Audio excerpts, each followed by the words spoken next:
The Bismarck, probably the most famous and feared Nazi German battleship of the Second World War, was sunk in the North Atlantic on the 27th of May 1941 by the Royal Navy.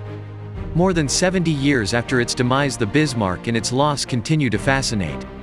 In 1989, Dr. Robert Ballard, of Titanic discovery fame, rediscovered the wreck of the Bismarck on the ocean floor at a depth of nearly 16,000 feet, reigniting popular interest in the story of the ship.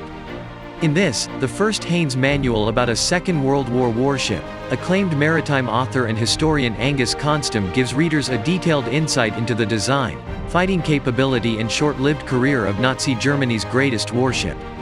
He tells the Bismarck story, from her origins in the aftermath of the Great War and the Versailles Treaty, including Germany's capital shipbuilding program, her design, building, launch and fitting out, to her sea trials and eventual commissioning into the Kriegsmarine. Find the link below and buy the book now.